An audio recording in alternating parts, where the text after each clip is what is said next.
ክፍል 43 የተቀደዱ ጉድጓዶች።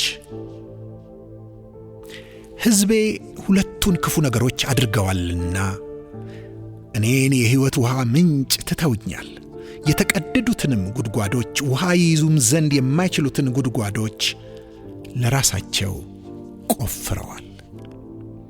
ትንቢተ ኤርምያስ ምዕራፍ 2 ቁጥር 13።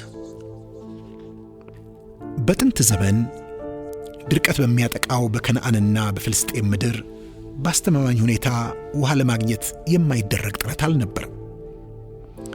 ጥንታውያኑ ውሃን በተመለከተ አስተማማኝ አቅርቦት ሲፈልጉ ጉድጓድ ይቆፍራሉ።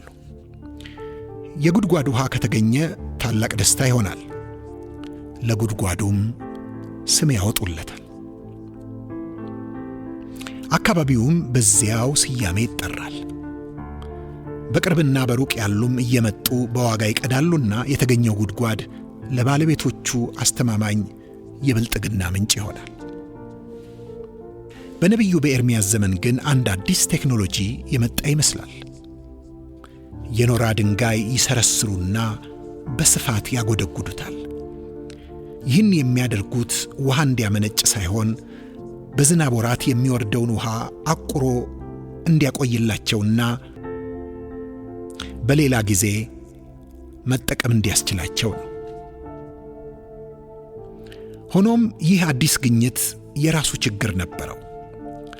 አንዳንዴ የኖራው ድንጋይ ይሰነጠቅና የተከማቸው ውሃ ውስጡን ፈሶ ልፋታቸው መና ይቀራል።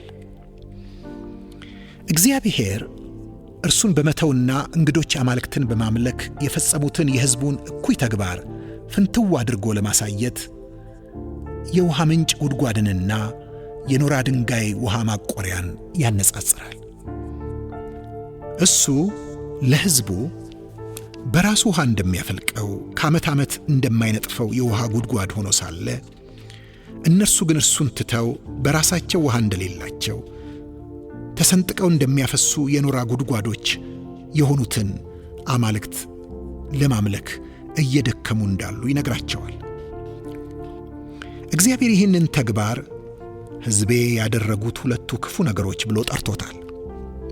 አንደኛው የሕይወት ውሃ ምንጭ የሆነውን እርሱን በመተዋቸው ሲሆን፣ ሁለተኛው ውሃ ይይዙ ዘንድ የማይችሉትን የተቀደዱ ጉድጓዶች የሚመስሉትን እንግዶች አማልክትን ለማምለክ መማሰናቸው ነው።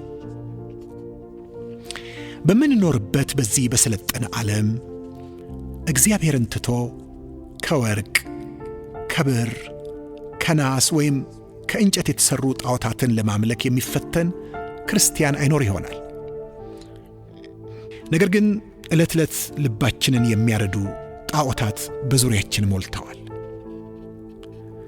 ያሳርፉናል፣ ደስታ ይሰጡናል፣ በክፉ ቀን ይደርሱልናል ብለን በልባችን የምንታመንባቸው ጣዖታት አሉ።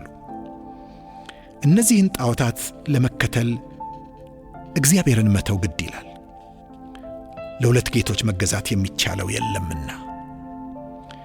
ይህ ደግሞ ክፋቱን እጥፍ ያደርገዋል። አንደኛው እግዚአብሔርን መተው ሲሆን፣ ሁለተኛው የአምላክነት ባሕሪ የሌላቸውን ሌሎችን ጣዖታት መከተል። ለመሆኑ እነዚህ ጣዖታት እነማን ናቸው? አፍቅሮተ ነዋይ ወይም ለገንዘብ መጎምጀት ወይም መስገብገብ አንዱ ጣዖት ነው። ሆዳምነት ወይም ስለ መብል መገዛት ሌላው ነው። ምቾትንና ድሎትን መመኘት፣ ክብርን፣ ኃይልንና ዝናን መውደድ ሌሎች ጣዖታት ናቸው። ከላይ የተዘረዘሩትን ጣዖታት ያልናቸው በዘፈቀደ አይደለም። መጽሐፍ ቅዱስ ሳያቅማማ በዚህ ስም ይጠራቸዋል። ጌታ ኢየሱስ በተራራው ትምህርት ገንዘብን ከእግዚአብሔር ጋር በማነጻጸር ጣዖትነቱን ያረጋግጣል። ሐዋርያው ጳውሎስ ሆድ ለአንዳንዶች አምላክ መሆኑን፣ ገንዘብን መመኘት ጣዖትን እንደ ማምለክ መሆኑን በግልጽ ይጽፋል። እነዚህን ሁሉ ለማግኘት መድከም በተሰነጠቀ ጉድጓድ ውስጥ ውሃ ለማስቀመጥ እንደመሞከር ነው። ታዲያ ዛሬ ለእግዚአብሔር እየተገዛን ነው ወይስ ለነዚህ ጣዖታት እየተንበረከክን? እነዚህን ሕይወት የማያፈልቁ ያለንንም የሚነጥቁ ዘመነኛ ይምሰሉ እንጂ ጥንትም የነበሩ ጣዖታት እናስወግድና የዘላለም ሕይወት ምንጭ የሆነውን ጌታ በንጹሕ ልብ እናምልከው። እንጸልይ። የሕይወት ራስ ሆይ አንተ ዛሬም ለዘላለምም ጽኑ መታመኛ ነህ። ለገንዘብ መጎምጀትና ስግብግብነት፣ ሆድ አምላክነት፣ ለምኞት መገዛትና ለከንቱ ውዳሴ ማጎብደድ አስወግጄ በአንድ ሐሳብና በንጹሕ ልብ አንተን ብቻ እንዳመልክ ጸጋ ይብዛልኝ። አሜን።